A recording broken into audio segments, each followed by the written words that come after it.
Hello दोस्तों, welcome to easy learning tree junior.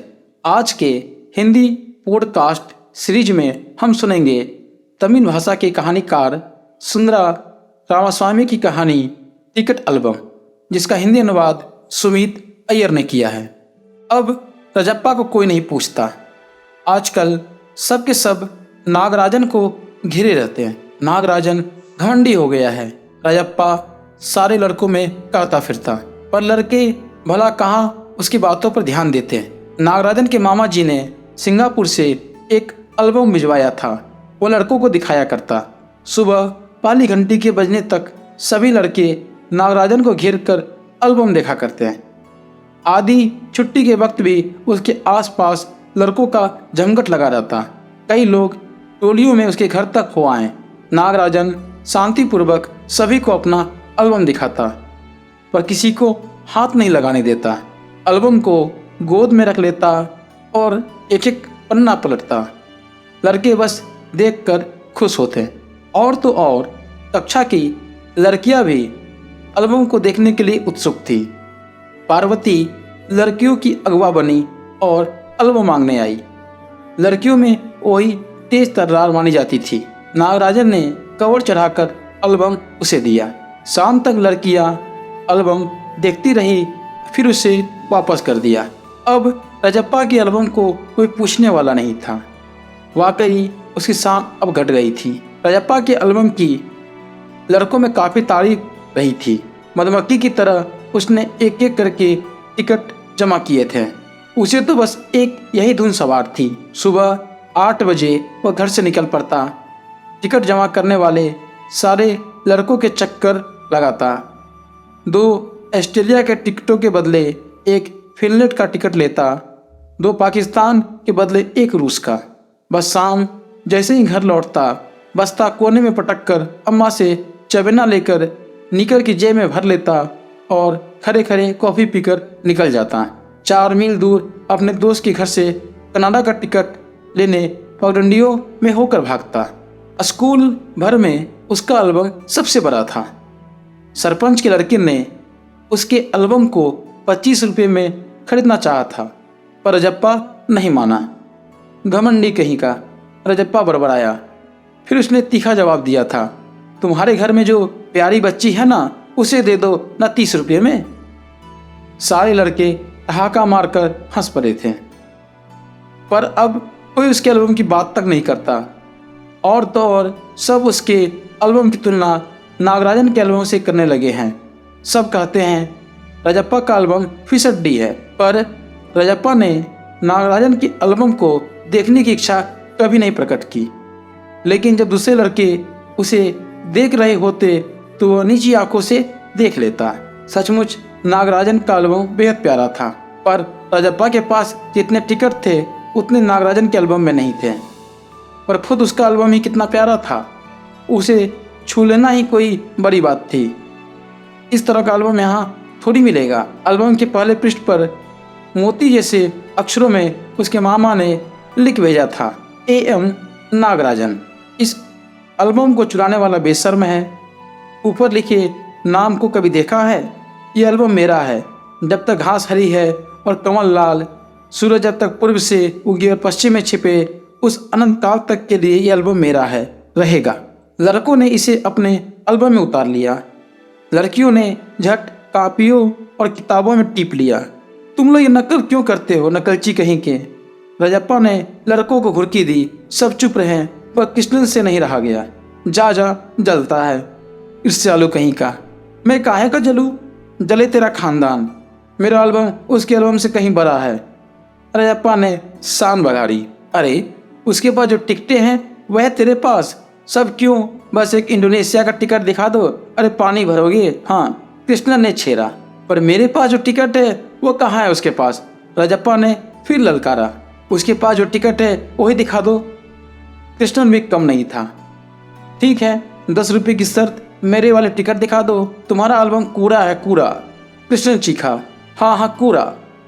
लड़के जैसे कोरस गाने लगे। रजप्पा को लगा अपने एल्बम के बारे में बातें करना फालतू है। उसने कितनी मेहनत और लगन से टिकट बटोरे हैं। सिंगापुर से आए इस एक पार्सल ने नागराजन को एक ही दिन में मशहूर कर दिया। और दोनों में कितना अंतर है, ये लड़के क्या समझेंगे। रजप्पा मन ही मन उड़ रहा था। स्कूल जाना अब खलने लगा था और लड़कों के सामने जाने में शर्म आने लगी। आमतौर पर शनिवार और रविवार को टिकट की खोज में लगा रहता, परंतु अब घर घुसा हो गया था। दिन में कई बार एल्बम को पलटता रहता, रात को लेट जाता, सहसा जाने क्या सोचकर उठता, रंग खोलकर एल्बम निकालता और एक बार पूरा देख जाता। उसे एल्बम से चिढ़ होने लगी थी। उसे लगा एल्बम वाकई पूरा हो गया है।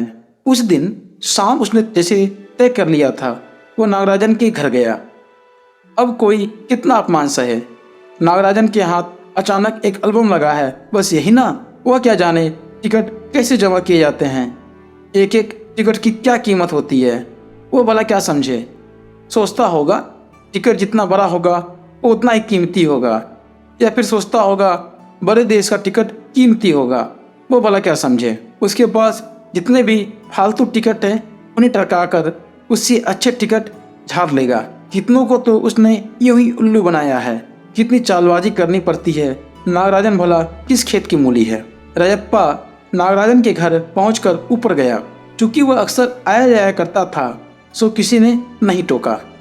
ऊपर पहुंचकर वह नागराजन की मेज के पास पड़ी कुर्सी पर बैठ गया। कुछ देर बाद नागराजन की बहन कामाक्षी ऊपर आई। भैया शहर गया है। और हाँ, तुमने भैया का एल्बम देखा? उसने पूछा। रजप्पा को हाँ कहने में हेकड़ी हो रही थी। बहुत सुंदर एल्बम है ना? सुना है स्कूल भर में किसी के पास इतना बड़ा एल्बम नहीं है। तुमसे किसने कहा? भैया ने। वो कुट गया। बड़े से क्या मतलब हुआ? आकार में बड़ा हुआ तो एल्बम बड़ा हो गया। उसकी चिड़चिड़ाहट साफ थी। कामाक्षी कुछ देर तक वहीं रही, फिर नीचे चली गई। राजप्पा मेज पर बिखरी किताबों को टटोलने लगा। अचानक उसका हाथ दराज के ताले से टकरा गया। उसने ताले को खींचकर देखा, बंद था। क्यों ना उसे खोलकर देख लिया जाए। मेज पर से उसने चाबी ढूंढ निकाली। सीढ़ियों के पास जाकर उसने एक बार झांक कर देखा, फिर जल्दी में दराज खोली। एल्बम ऊपर ही रखा हुआ था। पहला पृष्ठ खुला, पहला पृष्ठ खोला। उन वाक्यों को उसने दोबारा पढ़ा। उसका दिल तेजी से धड़कने लगा। एल्बम को झट कमीज के नीचे खोस लिया और दराज बंद कर दिया। सीढ़ियाँ उतरकर घर की ओर भागा। घर जाकर सीधा पुस्तक की अलमारी के पास गया और पीछे की ओर एल्बम छिपा दिया। उसने बाहर आकर झांका। पूरा शरीर जैसे जलने लगा था, गला सूख रहा था और चेहरा तमतमाने लगा था। रात 8 बजे अप्पू आया। हाथ पाँव हिलाकर उसने पूरी बात कह सुनाई। सुना, तुमने नागराजन का एल्बम खो गया है। हम दोनों सर गए हुए थे, लौट कर देखा तो एल्बम गायब। रजप्पा चुप रहा। उसने अप्पू को किसी तरह टाला। उसके जाते ही उसने झट कमरे का दरवाज़ा भिरा लिया और अलमारी के पीछे से एल्बम निकाल कर देखा। उसे फिर छिपा दिया। डर था कहीं कोई देख न ले। रात में खाना नहीं खाया। पेट जैसे भरा हुआ था। सारा घर चिंतित हो गया। उसका चेहरा भयानक हो गया था। रात उसने सोने की कोशिश की पर नींद नहीं आई। एल्बम सिरहाने तकिए के नीचे रखकर सो गया। सुबह अप्पू दोबारा आया। राजप्पा तब भी बिस्तर पर बैठा था। अप्पू सुबह नागराजन के घर होकर आया था। कल तुम उसके घर गए थे? अप्पू ने पूछा। राजप्पा की सांस जैसे ऊपर की ऊपर और नीचे की नीचे रह गई। फिर सिर हिला दिया। वह जिस तरह चाहे सोच ले। कामाक्षी ने कहा था कि हमारे जाने के बाद खाली तुम वहाँ आए थे, अप्पू बोला। राजप्पा को समझते देर नहीं लगी कि सब उस पर शक करने लगे हैं। कल रात से नागराजन लगातार रोए जा रहा है।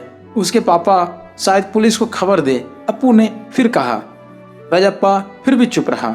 उसके पापा डीएसपी के दफ्तर में ही तो काम करते हैं, बस वो पलक झपक दे और पुलिस की फौज हाजिर। अप्पू जैसे आग में घी डाल रहा था। ये तो भला हुआ कि अप्पू का भाई उसे ढूंढता हुआ आ गया और अप्पू चलता बना। राजप्पा के पापा दफ्तर चले गए थे। बाहर का किवाड़ बंद था। रजप्पा अभी तक बिस्तर पर बैठा हुआ था। आधा घंटा गुजर गया और वह उसी तरह बैठा रहा। तभी बाहर की सांकल खटकी। Police, police. रजप्पा बुदबुदाया। भीतर सांकल लगी थी।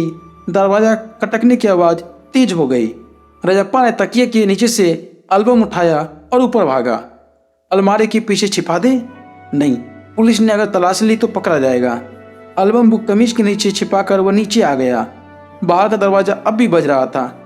कौन है और दरवाजा क्यों नहीं खोलता? अम्मा भीतर से चिल्लाई। थोड़ी देर और हुई तो अम्मा खुद ही उठकर चली आएंगी। राजप्पा पिछवाड़े की ओर भागा। जल्दी से बाथरूम में घुसकर दरवाज़ा बंद कर लिया। अम्मा ने अंगीठी पर गर्म पानी की देगची चढ़ा रखी थी। उसने एल्बम को अंगीठी में डाल दिया। एल्बम जलने लगा। कितने प्यारे टिकट थे। रजप्पा की आंखों में आंसू आ गए। तभी अम्मा की आवाज़ आई, जल्दी से आ तो नहाकर, नागराजन तुझे ढूंढता हुआ आया है। रजप्पा ने निकर उतार दी और गीली तौलिया लपेटकर बाहर आ गया। कपड़े बदलकर वो ऊपर गया। नागराजन कुर्सी पर बैठा हुआ था। उसे देखते ही बोला, मेरा एल्बम खो गया। उसका चेहरा उतरा हुआ था। काफ़ी रो कर आया था शायद। कहाँ रखा था तुमने? रजप्पा ने पूछा। शायद दराज में, शहर से लौटा। नागराजन की आंखों में आंसू आ गए। रजप्पा से चेहरा बचाकर उसने आंखें पोंछ ली। रो मत यार, रजप्पा ने उसे पुचकारा। वह फबक फबक कर रो दिया। रजप्पा झट नीचे उतर कर गया। 1 मिनट में वो ऊपर नागराजन के सामने था। उसके हाथों में उसका अपना एल्बम था। लो, ये रहा मेरा एल्बम, अब इसे तुम रख लो। ऐसे क्यों देख रहे हो? मजाक नहीं कर रहा, सच कहता हूँ। इसे अब तुम रख लो। बहला रहे हो यार। नागराजन को जैसे यकीन नहीं आया।